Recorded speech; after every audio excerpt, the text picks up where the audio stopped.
So this is Chronopolis. Population, every weird thing in all of time. Remind me again why we signed up for this? I guess you're right. What's the worst that can happen if you mess with the space-time continuum? A planet with a face. That's not creepy at all. Nice suit. Ditto.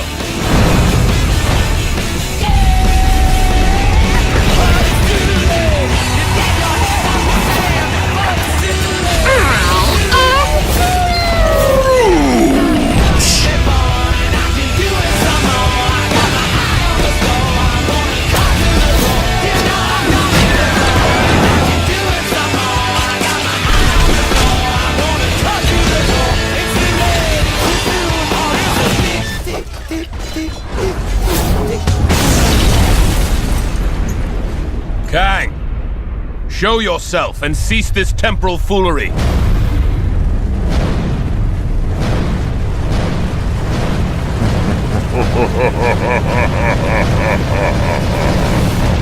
I've seen bigger.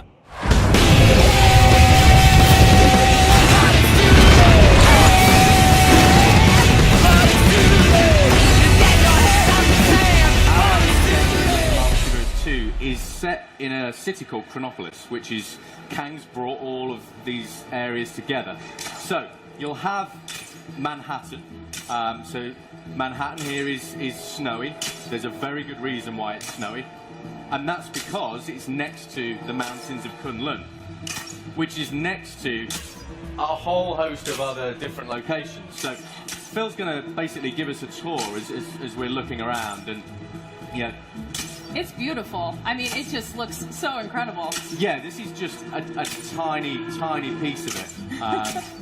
So when Phil's been playing around with Spider-Man Noir, impressive, which is one of a myriad of Spider-Men, by the way, in this game, because everyone loves different Spider-Man characters. But there is also in sort of Chronopolis, you've got Wakanda, you've got Sakaar, which is where Thor Ragnarok is going to be set.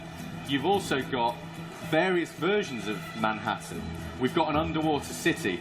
So I think what we can do is probably get Star-Lord to fly around. He might be a bit quicker for the time. Yeah, and the new storyline takes inspiration from Marvel's Avengers Forever comic series, as well as Marvel's Kang Dynasty, also called Kang War comic series. So kind of talk a little bit about that. Yeah, so the idea with Chronopolis is that it's a city that's been ripped out of time, because it's basically Kang's way of having his fingers in all the different pies. And because of the way it's kind of pieced together, you can pretty much do like everything and go anywhere. Obviously not right this second, because Spider-Man's doing his own thing, right? Yeah. But the whole premise of this open world hub is that we're going to have a slice of everyone's favourite different location. Phil, can you go in the map, Phil? Is that working? Yep.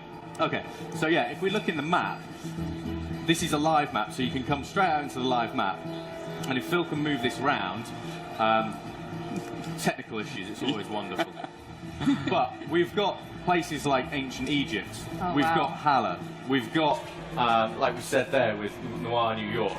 We've also got, up in the sky, Atalan. We've got Nowhere, which, for those that are familiar with Guardians, it's where the first Guardians movie was based. Yeah. But all of this is in one massive open-world city. So if we can fly around, that's probably an easier way of doing it. Star-Lord. Oh, yeah. I blame Sharples for all of this. But if we can fly around, That's be so able cool. to see. So this wibbly-wobbly thing at the side, this is part of the story. This is Kang kind of brings these places from their own time frames. And you imagine you've got something from medieval periods, you've got something from the future. Very early in the game, part of what you do is bring all these walls down to have this huge open world city. And you have got, like you can see here, all of these areas merge in together. Now this is obviously, the game isn't out until November, so we're working on piecing all of this stuff together, but this is the biggest and most ambitious open world we've ever had. All the levels and the way the story unfolds, but we've got a massive open world, because what we have found is that people love exploring the open world and all the side quests and the funny little hidden rooms and all of the quirky bits of gameplay that reference Marvel Comics and Marvel movies and everything that's great about the Marvel Universe. Yeah, absolutely.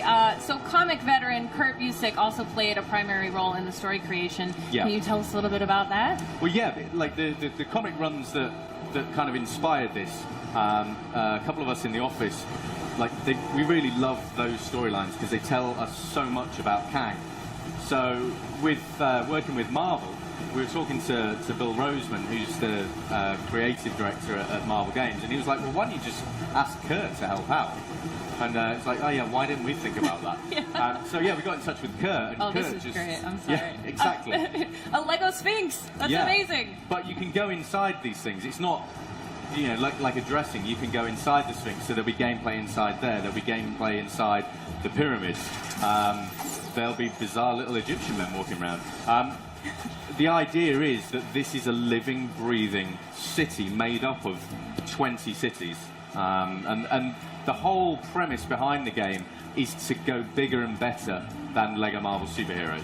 Wow. We want everyone that loved that game to, when they come to this game, be surprised. We want this to be surprises around every corner. So if I'm not mistaken, you guys actually have a new character to share with us, right? We do. Star-Lord's just going to have a little bit of a dance first, clearly. It's very fitting. Yeah, absolutely. And this is something that obviously we care about a lot at TT Games, is the personality. Absolutely. But yeah, if Phil can bring us in a quirky new character that's new to the game, and you'll see there's loads of hidden characters that are yet to be revealed. But what we're looking to do here is bring in one of my favourite characters who we're yet to put in. So we go across there. It's Lockjaw from the Inhumans, which to me is just a super awesome character. It's like, it's a dog for starters. However, a cute and cuddly dog from the Marvel Universe, he's not. Yeah. He can teleport. He's an absolute fiend when it comes to destroying bad guys and everything else. But being able to go and dive into the Inhumans, as well as everything else that's in the game, they form a really, really key part of the story as you get further into the game. And yeah, it's a great character, and I think a lot of people will be really, really pleased to see Lockjaw in the game. I hope so, anyway. Absolutely. So we talked a little bit about how large of a scale this is for this game, but how does that compare to Manhattan from the original? Oh, so this is a difficult thing. If I'm in the office and we were obviously designing this, and the team are like, well, how much bigger is this going to be? It's like, well, you know, just a little bit bigger.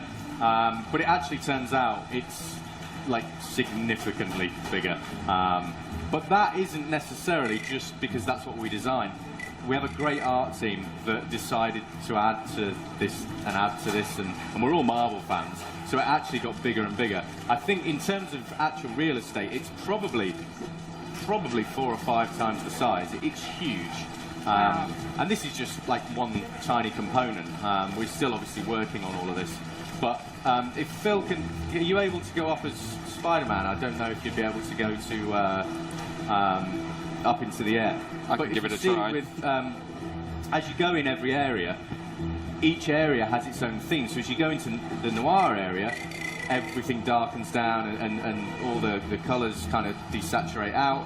When you go up into the sky, you'll find that, you know, as you go near nowhere, you get all the nebula coming around. So every area has a distinct theme. We're really trying to go big on the scale of this thing.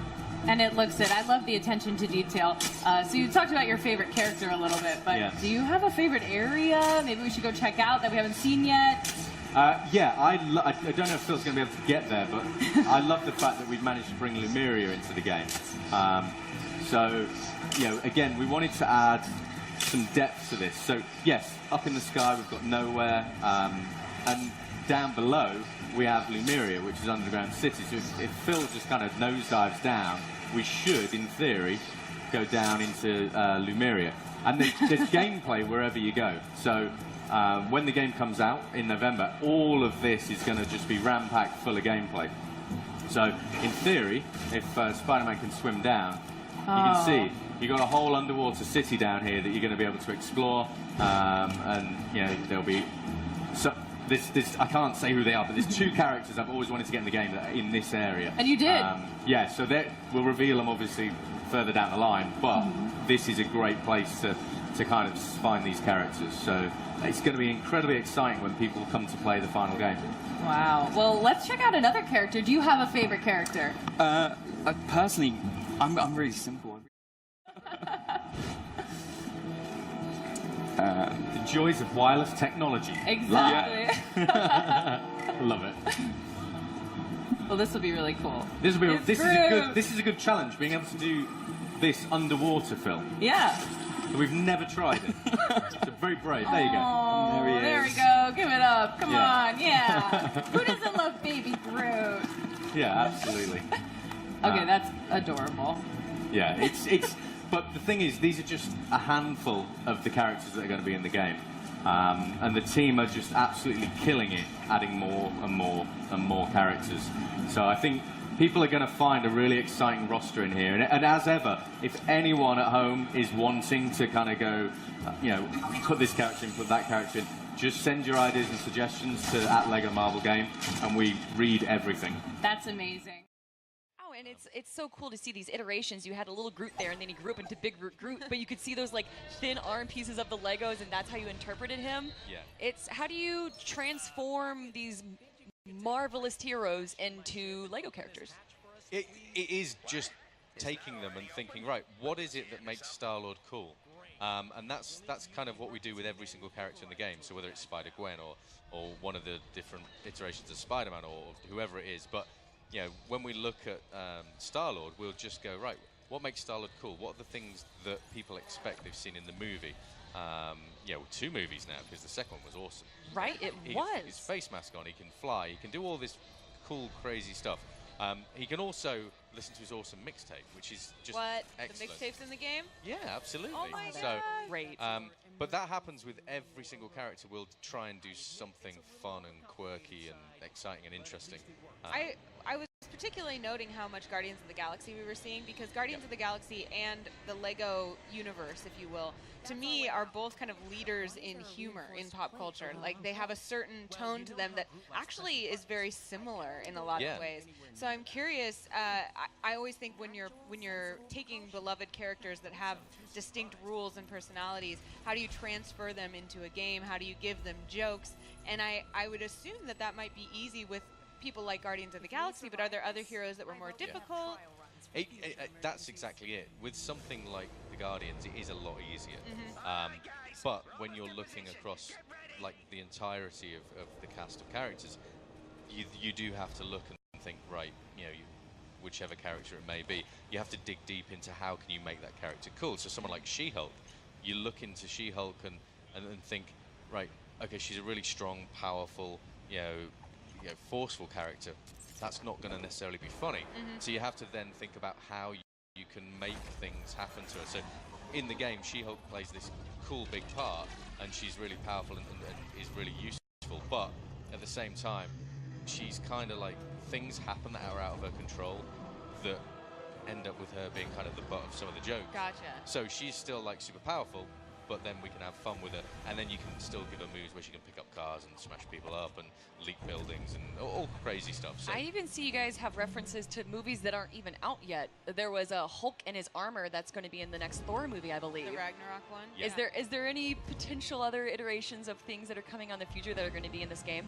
yeah, well, our story is an original story based on like some comics from like 1998, Really? 2001. Yeah, so we've written this like really epic, awesome original story, but we are going to all of these different environments and places. So, you know, the Black Panther movie is probably going to be set in Wakanda. Definitely. We have Wakanda in the game. You know, like you say, we've got Sakaar, which is where Planet Hulk is set. So ours is based off of the comic books, but because there are Lego physical sets you can buy, then yeah, we'll make the characters look like the physical sets that kids can go buy, because they want to play this, they want to go and buy some Lego, and and just like smash it all over the floor and then make people tread on it, and it'll be cool and exciting.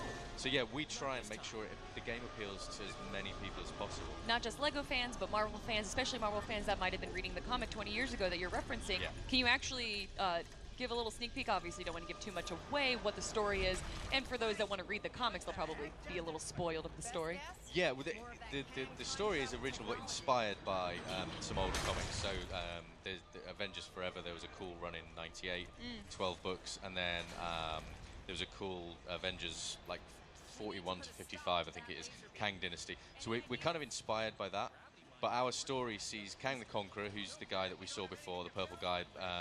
He's a brilliant character from the future, and he's just constantly going back in time to try and defeat everyone. He always fails, so then he goes back in time. I'll do it again, I'll do it this way, I'll do it that way, I'll do it the other way. So it's really good. We can just kind of do what we want with that out-of-time, time-traveling sort of thing that we've got going on. So you've got Ys on the Searcher, this giant robot, is actually a celestial from like the ends of time. So he's kind of brought that back. You know what, I'll bring Ys on the Searcher this time. Let's have a go with this guy. And it's just that excitement of how we can mix it all up. But the story is twisty and turny and has like 35 But heroes. so is the Marvel Universe, right? Yeah, absolutely. It really is. We've talked so much about the story, and I think that's representative of the fact that this is a fandom game at its core. I mean, you want to play this for your characters and for the comedy of LEGO and because you love LEGO. But there are some really fun game mechanics in LEGO games, and I'm curious, are we going to see any new game mechanics, any new cool things we can do? Yeah, so we've got like the ability to transform lots of different characters this time. So, you know, yes, like the trailer, the group can go small and big and back and small and everything else. You can ride around on Groot, so if you're Rocket, you can jump on Groot and you can team those two players up. There's lots of team-up mechanics where two players combining together will do kind of cool special moves and smart moves. Was those moves that you came up with yourself? Because that obviously isn't super canon. I mean, it could be potentially canon. Yeah, it's a mixture really. So some of them are, and then some of them are completely and utterly random. How cool was that to be able to create like moves for Marvel characters? It's super awesome being able to, like, things that I grew up with, like when I was a kid, and I'm now like, I can play with all of this stuff. It's like, these are all our toys. Let's do, you know, really crazy stuff. And because it's out of time, I can go back and go, you know what? We'll put Wild West Captain America from like 1960s comics in the game. You know, we'll go and put, you know, Spider-Man 2099 in the game because he's cool, and we're just absolutely having a ball. And that's why the story's great, because it mixes someone like Spider-Gwen, who's like cool and current and hip, with, you know, Wild West Captain America, or, you know, even like medieval English like Avengers, because believe it or not, there are medieval English Avengers. Is there anything you learned from the first game that you wanted to make sure that you put effort into in the second game? For us, the first game, like, everyone seemed to love the first game. Yeah. So when it comes to doing a direct sequel, which is what this is, your bar is like, right, we have to deliver a game that is bigger and better in every way, not just a little snippet here and there. So from the ground up, we've had to change everything. That's so a lot. at face value, it looks like, it's a Lego game, but under the bonnet, we have changed the structure of how the game is. It's not a linear story anymore. The open world is a bigger, more expansive open world. The mechanics are all changed and increased. Character customizers changed. We just really tried to ramp everything up. So yeah, like, you know, we had a bit of Redbone playing there when Star Wars Mixtape was on. But for us, it's about giving people what they want to play. We kind of engage a lot on social media with people, and we well, try where can people like comment on this and keep the engagement going? They can.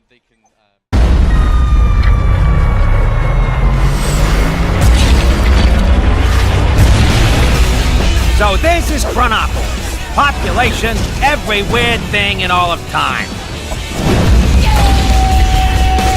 Remind me again why we signed up for this? I guess you're right. What's the worst that can happen if you mess with the space-time continuum? A planet with a face. That's not creepy at all. Nice suit. Ditto.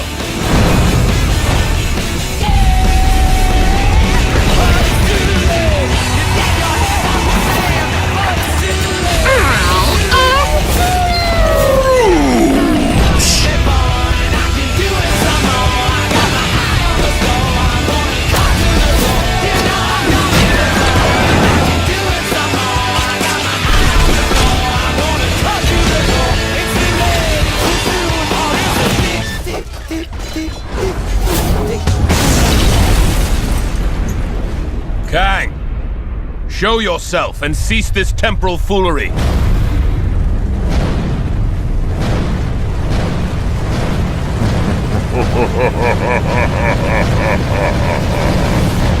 I've seen bigger.